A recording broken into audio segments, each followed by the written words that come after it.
Prashant, Trump ಮಾತಿಗೆ ಯಾಕೆ ತೂಕ ಬಂತು ಅಂದರೆ ಮೊದಲು ಸೀಸ್ ಫೈರ್ ಅನ್ನೋ ಶಬ್ದ ಬಂದಿದ್ದೆ ಗೊತ್ತಾಗಿದ್ದೆ ಅಲ್ಲಿಂದ ಇಂಥದ್ದೇನೋ ಒಂದು ಆಗಿದೆ ಅಂತ. ಆಯ್ತು ನೋಡಿ, ಅಂದರೆ ಭಾರತ ಪಾಕಿಸ್ತಾನಗಳ ಮಧ್ಯದಲ್ಲಿ DGM ಟು DGM ಮಾತುಕತೆ ನಡೆದು ಇಬ್ಬರು ಒಂದು ಅಂಡರ್ಸ್ಟ್ಯಾಂಡಿಂಗ್ ಬಂದಿದ್ರು. ಅಮೇರಿಕಕ್ಕೆ ಗೊತ್ತಿಲ್ಲದೆ ಏನಾಗಿರಲಿಲ್ಲ ಅದು. ಡೆಫಿನೆಟ್ಲಿ ಈಗ ಇರೋ ಕನ್ಫ್ಯೂಷನ್ ಅದೇ ಕಾರಣ. ಯಾಕಂದರೆ ನಮ್ಮದೊಂದು ಸ್ಟೇಟೆಡ್ ಫಾರಿನ್ ಪಾಲಿಸಿ ಇದೆ. Yes, no mediation is required and no mediation is entertainment. Correct. ಆ ದೃಷ್ಟಿಕೋನದಲ್ಲೇ ನಮ್ಮ ಮಾತುಕತೆಗಳು ಇತ್ತೀಚಿನ ದಿನಗಳಲ್ಲಿ ನಡೀತಾ ಬಂದಿವೆ. ಆ ಸಂದರ್ಭದಲ್ಲಿ ಏಕಾಏಕಿ ನೋಡಿ, ಅಂದರೆ ನೀವು ಡಾಟ್ಸನ್ನು ಕನೆಕ್ಟ್ ಮಾಡೋದಾದರೆ, ಯಾವಾಗ ಭಾರತ ಒಂದು ಸ್ಟೇಟ್ಮೆಂಟನ್ನು ರಿಲೀಸ್ ಮಾಡ್ತೋ, ಯಾವುದೇ ಒಂದು ಸಣ್ಣ ಭಯೋತ್ಪಾದಕ ಘಟನೆ ಕೂಡ will considered as act of war. ಹೌದು, ಅಂದಾಗಲೇ ಸೀಸ್ ಫೈರ್ನ ಮಾತುಕತೆಗಳು ಶುರು ಆಗಿವೆ ಅಂತಕ್ಕಂಥದ್ದು ಸ್ಪಷ್ಟವಾಗಿತ್ತು. ಕರೆಕ್ಟ್. ಯಾಕಂದರೆ ಹೌದು, ಮುಂದಿನ ಮಾತು ಯಾಕೆ ಬರ್ಬೇಕು? ನಿಮಗೊಂದು ನೆನಪಿದ್ರೆ, ಅವತ್ತು ನಾವು 5 ಗಂಟೆಗೆ ಪಾರ್ಟಿ ರೌಂಡ್ಸ್ 5 ಗಂಟೆಗೆ ಇದೇ ವಿಷಯವನ್ನು ಆ್ಯಕ್ಟ್ ಆಫ್ ವಾರನ್ನು ಚರ್ಚೆ ಮಾಡ್ತಾ ಇದ್ವಿ. ಹೌದು, ಆ ಸಂದರ್ಭದಲ್ಲೇ ಬಂದಿರತಕ್ಕಂಥ ಅಭಿಪ್ರಾಯ ಏನಿತ್ತು ಅಂತಂದರೆ, DGM ಭಾರತಕ್ಕೆ ಕಾಲ್ ಮಾಡ್ತಾರೆ, ಆ ಚರ್ಚೆ ಕೂಡ ಬಂದಿತ್ತು. ಹೌದು, ಭಾರತ ಆ್ಯಕ್ಟ್ ಆಫ್ ವಾರ್ನ ಬಗ್ಗೆ ಒಂದು ಸ್ಟೇಟ್ಮೆಂಟನ್ನು ರಿಲೀಸ್ ಮಾಡುತ್ತೆ. ಅದರ ಅರ್ಥ ಅಲ್ಲೂ ಸೀಸ್ ಫೈರ್ನ ಚರ್ಚೆಗಳು ಶುರು ಆಗಿರ್ತಕ್ಕಂಥದ್ದು ಸ್ಪಷ್ಟ. ಇಲ್ಲಿ ಕನ್ಫ್ಯೂಷನ್ ಆಗಿದ್ದು ಸೀಸ್ ಫೈರ್ನ ಮೊದಲ ಒಂದು ಹೇಳಿಕೆ ಡೊನಾಲ್ಡ್ ಟ್ರಂಪ್ರ ಟ್ವೀಟ್ನಿಂದ ಬಂತು ಅನ್ನುವ ಕಾರಣಕ್ಕೋಸ್ಕರ. ಅದರ ಅರ್ಥ ಏನು, ಅವರು ಲೂಪ್ನಲ್ಲಿದ್ದರು. ಆದರೆ ಈಗ ನಾಟ್ ನೆಸೆಸರಿಲಿ ಅನೇಕ ಬಾರಿ ಏನಾಗುತ್ತೆ, ಈಗ ನಂಜಪ್ಪ ಸರ್ ಒಂದು ಉದಾಹರಣೆಯನ್ನು ಕೊಡ್ತಾಯಿದ್ರು, ಪಕ್ಕದ ಮನೆಯವರು ಅಲ್ಲೇ ಒಂದು ಸ್ಟ್ರಾಂಗ್ ಆಗಿರ್ತಕ್ಕಂಥ ಯಾರೋ ಒಂದು ವ್ಯಕ್ತಿತ್ವ ಇರುತ್ತೆ ಅಂತ ತಿಳ್ಕೊಳ್ಳಿ.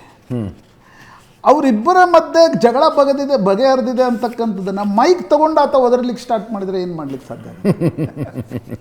ಕರೆಕ್ಟ್ ಅಲ್ವಾ? That's very comparable example. Okay, ಹೌದು. ಆತ ಮೈಕ್ ತಗೊಂಡು ನೋಡ್ರಿ, ನಿಮ್ಮ ಜಗಳ ನಾನು ಬಗೆಹರಿಸ್ಬಿಟ್ಟೆ, ಇವ್ರ ಜಗಳ ನಾನು ಬಗೆಹರಿಸ್ಬಿಟ್ಟೆ, ಅವ್ರು ಇನ್ನೂ ಕೂಡ ಜಗಳ ಬಗೆಹರಿಸಿ ಒಂದು ಮಾತುಕತೆ ಆಡಿ ಅನೌನ್ಸ್ ಹೆಂಗೆ ಮಾಡಬೇಕು ಅನ್ನುವ ಗಡಬಡಿಯಲ್ಲಿದ್ದಾಗ, ನೀನು ದೊಡ್ಡ ಮನುಷ್ಯ, ನಿನಗೆ ಆಗೋದು ಗ್ಯಾರಂಟಿ ಅನ್ನೋದು ಗೊತ್ತಿದ್ದಾಗ ನೀನು ಏಕಾಏಕಿ ಅದನ್ನು ಮೈಕ್ ತೊಗೊಂಡು ಕೂಗ್ಲಿಕ್ಕೆ ಸ್ಟಾರ್ಟ್ ಮಾಡಿದರೆ ಹೆಂಗೆ? ಅಮೇರಿಕಾ ಮಾಡ್ತಿರೋ ಕನ್ಫ್ಯೂಷನ್ ಅದು. ಇಲ್ಲಿ ನೋಡಿ, ಫಾರಿನ್ ಪಾಲಿಸಿಯಲ್ಲಿರ್ಬೋದು ಅಥವಾ ದೇಶಗಳ ಸಂಬಂಧಗಳ ಮಧ್ಯೆ ಇರ್ಬೋದು, ಯಾರಿಗೂ ಮಿತ್ರರಿರಲ್ಲ. ಅವ್ರವ್ರ ಲಾಭವನ್ನು ಅವ್ರವ್ರು ತೆಗೆದುಕೊಳ್ತಾ ಇರ್ತಾರೆ. ಡೊನಾಲ್ಡ್ ಟ್ರಂಪ್ ಅವರ ಪರಿಸ್ಥಿತಿ ಅಮೆರಿಕಾದಲ್ಲಿ ಏನಿದೆ, ಅಥವಾ ಅಮೆರಿಕಾದ ಹೊರಗಡೆ ಟ್ಯಾರಿಫ್ ವಾರ್ನ ನಂತರ ಎಲೆಕ್ಷನ್ ಏನೋ ಗೆದ್ಕೊಂಡ ಮೇಲೆ ಆ ಮನುಷ್ಯನ ಟೈಮೇ ಖರಾಬಿದೆ. ಏನು ಮಾಡೋದಕ್ಕೆ ಹೋದ್ರೂ ಒಂದು ಉಲ್ಟಾ ಹೊಡಿತಾ ಇದೆ. ಆ ಸಂದರ್ಭದಲ್ಲಿ ಅವ್ರ ಕೈಗೆ ನನಗನ್ಸುತ್ತೆ ಏನೋ ಒಂದು ಹೋಲ್ಡಿಗೆ ಬೇಕಿತ್ತು ಅವ್ರಿಗೆ. ಆಮೇಲೆ ಅವ್ರಿಗೆ ಏನಂದರೆ ನ್ಯೂಕ್ಲಿಯರ್ ರೇಸ್ ಈ ಶಬ್ದ ಪಾಶ್ಚಿಮಾತ್ಯ ರಾಷ್ಟ್ರಗಳಲ್ಲಿ ಇಟ್ಸ್ ಅ ಕರೆನ್ಸಿ. 1945ರ 2ನೇ ಮಹಾಯುದ್ಧದ ನಂತರದ ಸಂದರ್ಭದಲ್ಲಿ ಅಮೆರಿಕ ಮತ್ತು ಪಾಶ್ಚಿಮಾತ್ಯ ರಾಷ್ಟ್ರಗಳು ಎಲ್ಲವನ್ನೂ ನೋಡೋದು ಆ ನ್ಯೂಕ್ಲಿಯರ್ ದೃಷ್ಟಿಕೋನ. ಆ ಕಾಂಟೆಕ್ಸ್ಟಲ್ಲಿ ಆ ಪ್ರಿಟೆಕ್ಸ್ಟ್ ಬಂದ ತಕ್ಷಣ ಪಾಶ್ಚಿಮಾತ್ಯ ರಾಷ್ಟ್ರಗಳಲ್ಲಿ ಒಂದು ರೀತಿಯ ಹಲ್ಲಾಬುಲ್ಲ ಶುರುವಾಗುತ್ತೆ. ಆ ಕಾರಣದಿಂದ ಡೊನಾಲ್ಡ್ ಟ್ರಂಪ್ ತನ್ನ ವ್ಯಕ್ತಿತ್ವವನ್ನು ದೊಡ್ಡದು ಮಾಡ್ಕೊಳ್ಳಿಕ್ಕೋ, ಅಥವಾ ನಾನು ಅಂತಾರಾಷ್ಟ್ರೀಯ ಜಗತ್ತಿನಲ್ಲಿ ಜಿಯೋಪಾಲಿಟಿಕ್ಸ್ನಲ್ಲಿ ಆ ರಾಜಕಾರಣದಲ್ಲಿ ಪ್ರಸ್ತುತತೆ ನನಗಿದೆ ಅನ್ನೋದನ್ನು ತೋರಿಸುವುದಕ್ಕೋಸ್ಕರ ಟ್ವೀಟನ್ನು ಮಾಡಿದರು. ಮೋದಿ ಭಾಷಣಕ್ಕಿಂತ ಮುಂಚೆ ಪತ್ರಿಕಾಗೋಷ್ಠಿಯನ್ನು ಮಾಡಿದರು.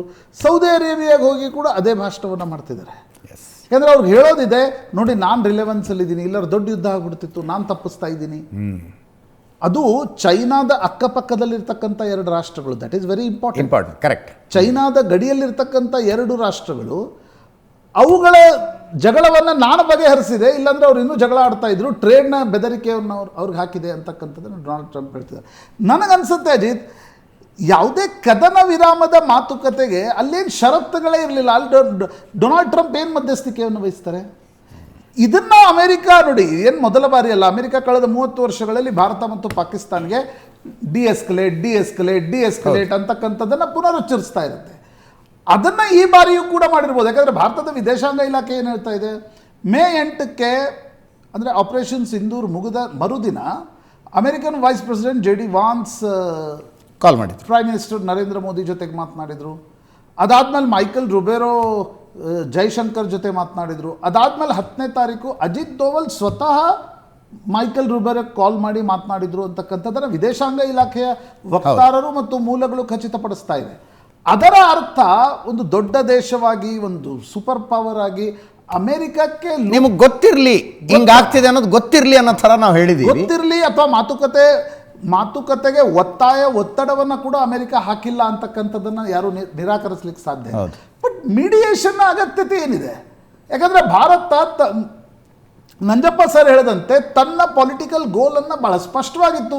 ಭಯೋತ್ಪಾದಕ ಚಟುವಟಿಕೆಗಳ ಮೇಲೆ ನಿಯಂತ್ರಣಕ್ಕೋಸ್ಕರ ಈ ದಾಳಿಯೇ ಹೊರತು ಪಾಕಿಸ್ತಾನದ POK ನೆಲವನ್ನು ತೆಗೆದುಕೊಳ್ಳುವುದಕ್ಕಲ್ಲ. ಲಾಹೋರ್ ಮೇಲೆ ಹೋಗಿ ದಾಳಿ ಮಾಡಿಬಿಡ್ತೀವಿ. 65ರಲ್ಲಿ ಏನಾಗಿತ್ತಲ್ವ, 71ರಲ್ಲಿ ಆ ರೀತಿಯಾಗಿರ್ತಕ್ಕಂಥ ದಾಳಿಯ ಅವಶ್ಯಕತೆ ಈಗ ಇರಲಿಲ್ಲ ಅಂತಕ್ಕಂಥದ್ದು ಭಾರತದ ಸ್ಪಷ್ಟ ನಿಲುವಾಗಿ. ಅವಶ್ಯಕತೆ ಇರಲಿಲ್ಲ, ಒಂದು ಉದ್ದೇಶವೂ ಇರಲಿಲ್ಲ, ಉದ್ದೇಶ ಇರಲಿಲ್ಲ.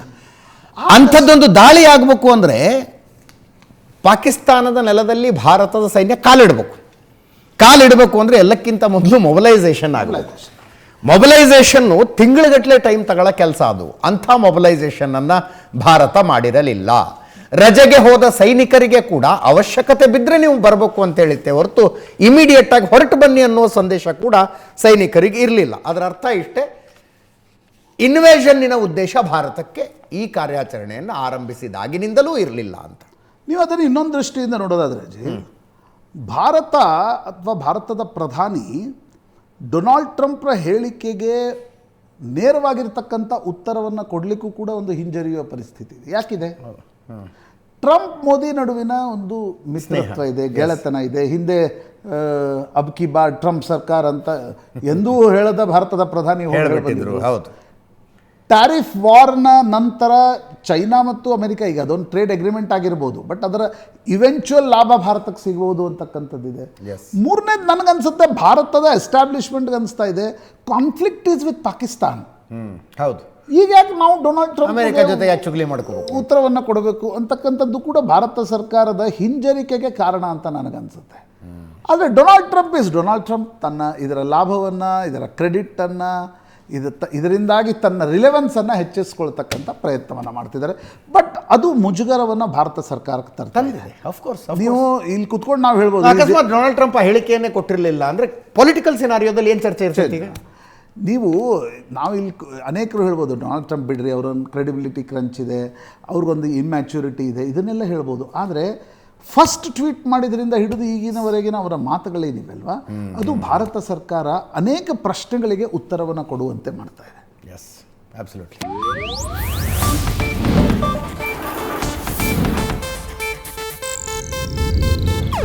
ಇದು ಏಷ್ಯಾನೆಟ್ ನ್ಯೂಸ್ ನೆಟ್ವರ್ಕ್ ಪ್ರಸ್ತುತಿ.